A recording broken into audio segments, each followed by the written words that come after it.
Buena gente, ¿qué tal? Hoy en otro episodio más de One Podcast vamos a hablar con un emprendedor de aquí de Santa Rosa y nos va a hablar sobre cómo ha tenido algunas estrategias de venta, entre otras cosas que tienen que ver con el emprendimiento. Mucho gusto, Víctor, ¿cómo estás? Onam, muchas gracias, ¿cómo estás? Gracias por el espacio, por la invitación. Felicitarte por tu proyecto, que está teniendo mucho éxito, One Podcast. Creo que es un proyecto muy bonito, un proyecto en el que los jóvenes pueden aprender mucho de muchas áreas, del conocimiento de todos tus invitados. Y aquí estoy. Gracias, gracias. ¿Y cómo te ha ido en esta parte del emprendimiento? Me gustaría saber para que las personas conozcan cómo fue el inicio, qué fue lo que te inspiró a vos a emprender en este tema.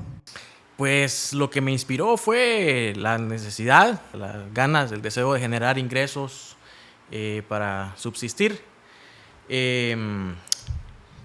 Hablando del inicio, fíjate que cuando me gradué de la universidad, saqué una licenciatura en mercadotecnia, o sea que la parte comercial es mi área. Hice la práctica profesional con una empresa guatemalteca que tenía sede aquí en Honduras. Luego puse un restaurante, puse la renuncia, pero como que no me querían dejar ir del todo, entonces me quedé como freelance con ellos y tenía un restaurante en sociedad. Y así estaba, digamos que tenía dos sueldos, me iba súper bien en mis 26, 27 años. Pero en eso pues se vino lo del 2020, ¿va? Lo de la pandemia y que nos encerraron a todos. La empresa me despide, el restaurante se viene abajo por el poco tráfico de gente al vernos encerrados todos por la pandemia. Y fíjate que en el restaurante, casualmente, tal vez unas 2-3 semanas antes de que nos encerraran, yo había comenzado a probar, a hacer experimentos con chile, había comprado envases y los vendía así como tercera fuente de ingresos. Y bueno, pues me sacan de la empresa, el restaurante se viene abajo y yo me quedo con unos barriles de chile hecho. Entonces, pues lo que hice fue, al verme sin trabajo, pues, y pagando renta, pagando súper, con aquellas compras de pánico que llenaba el freezer y todo, bueno, me gasté los ahorros y empecé a ofrecer chiles. Y tenía una bici, me acuerdo, iba en una bici a hacer las entregas a domicilio, salía a pie incluso a tocar puertas. Bueno, así estuve el primer año, vendiendo a pie en todo Santa Rosa. Y así pues me fui dando a conocer. O sea, mi misión en ese primer lapso de iniciación era, pues, aparte de sobrevivir, era que todo el mundo o que la mayor cantidad de personas pues probaran el producto. Y fíjate que muchas personas que emprendieron en plena pandemia se vieron prácticamente en quiebra porque abrieron el negocio, se vino la pandemia y toda la inversión que hicieron se fue o sea, se cayó la empresa. Totalmente. Entonces, eso también pudimos ver, pero no sé si fue el caso tuyo. En mi caso no, porque era más un negocio o un modelo de negocio satélite, por así llamarlo, donde no pagaba un espacio de renta, sino que utilizaba los espacios de otros comercios para poder colocar mi producto. Ya posteriormente, porque inicialmente simplemente se lo ofrecía al consumidor final. Lo vendía uno a uno. Ya después pues se me fue abriendo la mente en poder colocarme en negocios, en vender ya por caja, vender ya por mayor, ya tener distribuidores y revendedores. Y dentro de los desafíos más grandes que tuviste, ¿cuáles podrían decir? Han sido varios, pero sí, yo creo que el de vender a pie, después de haber estudiado en la universidad y andar en la calle vendiendo, bajo el sol, sudando, ya en un ambiente mucho más hostil, donde la gente te tira la puerta en la cara o te dicen que no quieren, que no les gustas, que estás muy caro o cualquier cantidad de cosas. Yo creo que es de las cosas más hostiles, ¿verdad? Posteriormente, pues yo creo que los compromisos económicos, ¿verdad? Que uno lleva, las responsabilidades que uno tiene mensualmente, pues ahora pues de pagar de repente mano de obra, facturas, tanto compromiso, ¿verdad? Incluso deudas, porque no es así por así que surge un negocio, por lo menos cuando uno lo ha construido. Y en la parte de todo lo que es la administración, ¿cómo hacías para empezar? Porque tenés que tener una inversión, luego de esa ganancia sacar un presupuesto para poder reinvertir nuevamente. ¿Cómo fue el proceso? ¿Te viste con la necesidad de sacar un préstamo? Inicialmente no, inicié con muy poco presupuesto, pero me enfocaba en rotar esa poca inversión, en rotarla en el menor tiempo posible. Me enfocaba en vender y me enfocaba en que en toda la venta reinvertirla. Y luego ese inventario, una vez crecido, volver a venderlo y así ir haciendo capital, por así decirlo. ¿Y la estrategia para dar a conocer este producto en varios municipios de Honduras? La visita, el puerta a puerta, el muestreo. Claro que me ha tocado regalar infinidad de unidades, visitar y dar muestreo. ¿Y eso lo consideras una inversión? Es una inversión a largo plazo. Pero no todas las personas que están emprendiendo se dan el lujo de hacer eso. No, creo que no. ¿Pero por qué razón vos sí lo hiciste?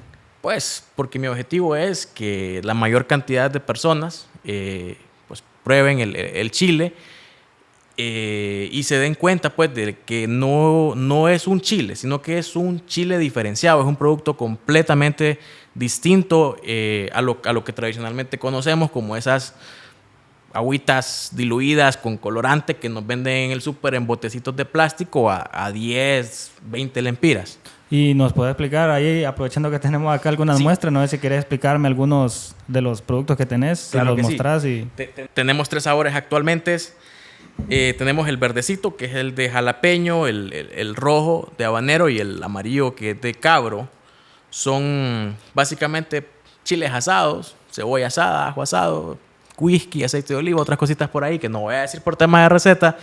Pero pues tiene cuerpo, tiene consistencia, tiene grumo, tiene un sabor exquisito, un aroma indescriptible y un producto bastante diferenciado. Trato de cuidar la calidad en lo mayor posible, de mantenerla pues a través del tiempo, no por bajar costos voy a bajar la calidad. Lo que puedo hacer es tratar de sacrificarme yo, de tener mayor carga de trabajo en venta para vender más volumen y nunca sacrificar la calidad. Y en cuanto al tema del registro sanitario, la marca, porque vemos aquí que tenemos un producto o sea, vos mirás el bote y no solo es un simple bote, sino que también tiene una marca ya definida y bien estructurada. Correcto, tenemos ya la marca registrada. Una organización gubernamental pues nos estuvo ayudando inicialmente con el proceso de escriturar el negocio, con el tema de tener el RTN, con los trámites en el Servicio de Administración de Rentas para poder facturar, todo eso, ¿verdad? Y ellos nos ayudaron con el tema de capacitación para licencia sanitaria y registro sanitario, código de barra, etcétera. Entonces, es un producto formal, legítimo, hecho en Honduras, hecho en Santa Rosa de Copán, por estas manos de artesano. ¿Y la importancia de asociarse con otras personas la has considerado dentro de tu emprendimiento? Sí, me he visto tentado. Hay quienes me han querido comprar la receta, hay quienes han querido asociarse conmigo. Me imagino que a través vaya madurando yo como empresario, voy a tener que ir viendo algunas otras opciones para poder ir creciendo. De momento, hoy, en el 2023, te digo, Nam, que nadie estuvo conmigo cuando yo inicié. Entonces, vos me puedes ofrecer 5 millones de lempiras ahorita y ¿sabes qué? Yo te digo que no porque tengo 30 años y tengo toda la energía para hacer mucho más que eso.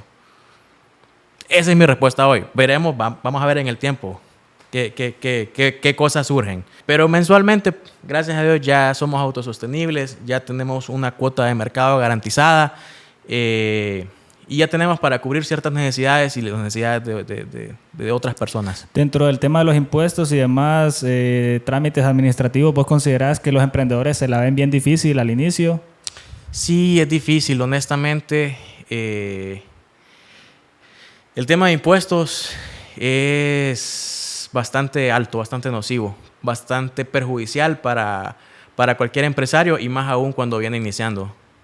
Pues si querés, no sé si hacemos la degustación ahorita y Sí. probamos. No sé si vos lo preparás ahí. Tenemos Claro que alguna- sí, con gusto. Hacer el micrófono por allá. Ok. Ok. Ahí, vamos a probar el chile. ¿Y ese chile cuál es? Es el cabro, ¿ah? Es el que pica más. Este el rojito, Onam, es el habanero. Ah, el habanero. El habanero. Este que está acá, el naranja es el cabro. Este suena que... Sí, ese es súper potente, pero también con mucho sabor. No solo es el golpe del chile, sino que también es cargado de sabor. Y vaya, por ejemplo, ¿vos recomendás acompañar el verde con qué tipo de comida? Para mí el verde se puede comer hasta con el cornflakes, o sea, hasta con en el desayuno porque es el más tranquilo. Y ya los otros dos, el amarillito, el cabro y el rojo habanero, sí ya son un poquito más potentes ya para cualquier almuerzo, cualquier cena. Agarra por fondo tajadita.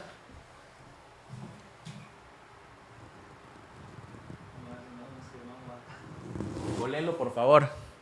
Porque no solo es de comerlo, también es de olerlo un poquito.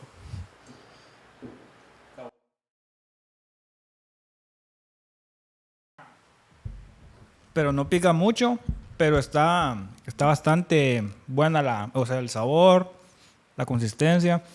Lo que más me gusta es que no es tan líquido, sino que es como pasta, ¿verdad? Es una pastita cargada de cuerpo y consistencia. No es líquido ni Y diluido. la importancia de que sea un bote de vidrio a que sea un bote de plástico, ¿cuál sería la diferencia entre ambos? La conservación. Me han hecho la sugerencia a muchas personas, ¿verdad? Que llego yo y le digo, que cuesta tanto. Uy, qué caro. ¿Por qué no consideras utilizar un envase de plástico? Pues, número uno, la conservación jamás va a ser lo mismo como un envase de vidrio. Y número dos, para un producto tan gourmet y tan de primera categoría, eso es demasiado. Te vas a enchilar feo. Sí, mejor agarra otro y te servís de ahí. Ujú. Está buenísimo. Sí, pica bastante. Pica bastante, pero está bueno. Sí, yo creo que un producto de esta calidad pues sería casi un insulto ponerlo en un bote de plástico. Y esa conservación que vos mencionás influye con la temperatura, tiene que ver mucho Sí, con eso. totalmente. Y más este producto pues de que no tiene partes sintéticas ni artificiales. De repente al exponerse, vaya, si lo dejas en el carro ahí 3 días bajo el sol o si lo pones en una mesa que está expuesta en el sol, se te va a dañar probablemente como cualquier producto alimenticio. ¿Quieres probar esta? Sí, hombre, pero poquito. Este es más fuerte. Ese es habanero, es más fuerte. Gracias.